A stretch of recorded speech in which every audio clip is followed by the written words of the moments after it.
বড় ভাই, বড় ভাই, এত ঘন্টা কোথায় চলেছিস রে? বউকে নিয়ে হানিমুনে যাবে বলে এই বুড়ি ঠাম্মিকে কিন্তু চিনতেই পারছে না। না ঠাম্মি, আসলে আমি একটা জরুরি কাজে বেরোচ্ছিলাম। হ্যাঁ হ্যাঁ, জানি জানি, তুমি তো সবসময় একবারে ঘোড়াতে জিন দিয়ে বসে থাকো। ও, আসল কথাটাই তো বলা হয়নি। আসল কথাটা হলো, আমিও তোমাদের সঙ্গে হানিমুনে যাব। হ্যাঁ, বেশ তো ঠাম্মি, চলো না তুমি, চলো। থাক থাক, আর ঠাম্মিকে মন ভোলানো কথা শোনাতে হবে না রে। আমি গেলে তোদের হানিমুনে হানিটা একেবারে তেতো তেতো লাগবে, আর মন তো সব অমাবস্যা হয়ে যাবে। বড় ভাই রে, বড় ভাই রে, বড় ভাই রে, তুই যে বড় নাথ বউকে নিয়ে যেতে রাজি হয়েছিস, আমি মরার আগে এই খবরটা শুনে আমার ভেতরে যে কি আনন্দ হচ্ছে আমি বলে বোঝাতে পারবো না রে, বলে বোঝাতে পারবো না।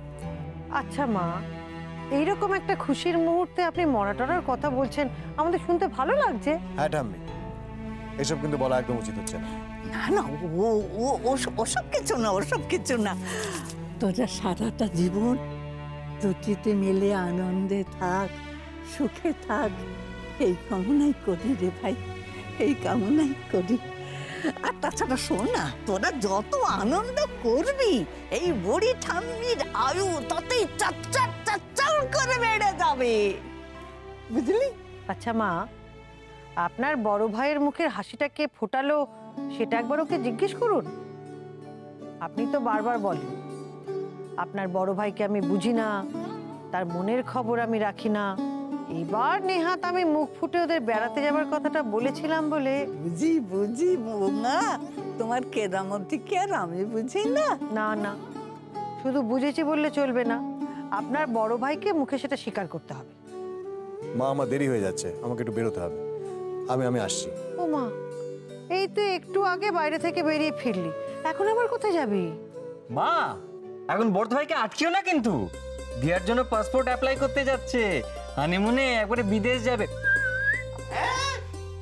বলো কি? হ্যাঁ বলো কি ছোটদা বাবু? হ্যাঁ, বড়দাদা বাবু একেবারে বিলেত যাবে? বিলেত যাবে। বাবা, সেটা একদম সাহেব মেম সাহেবদের দেশ গো। যাকে এই আনন্দে দুজনের জন্য আমি একেবারে গরম গরম চা তৈরি করে নিয়ে আসবো। কেন কেন বিপিন, মানে কিসের এত আনন্দ বলো তো? এই যে তুমি যেচে সবাইকে চা খাওয়াতে চাইছো? হ্যাঁ, ওই বড়দাদা বাবু মা জননীকে নিয়ে হনুমান নাকি করতে যাচ্ছে। হনুমান হানিমুন মধুচন্দ্রিমা হানিমুনে বিলেতে যাবে। ও ও, তাই? এসব কি বলছেটা কি? দাদা ভাই নাকি দিয়াকে নিয়ে হানিমুনে যাচ্ছে, তাও আবার ফরেনে, বিলেতে। আমি ঠিক শুনেছি তো? হ্যাঁ, আপনি কানে একদম ঠিক শুনেছেন শাশুড়ি মা ঠাকুরুন, ওরা বিলেতেই যাচ্ছে, বড়দা ভাই আর দিয়া। আমি এই খবরটা দিতে গেছিলাম আপনাদের ঘরে, কিন্তু তারপর গিয়ে দেখলাম আপনারা তো নেই, আপনারা ভ্যানিশ। অ্যাকচুয়ালি দেখে আমরা দুজনে শপিং এ গিয়েছিলাম, কিন্তু এখন তো মনে হয় না গেলেই ভালো হতো। আমাদের অ্যাবসেন্সে যে জল এত দূর গড়িয়ে যাবে সেটা তো আমি ভাবতেই পারিনি।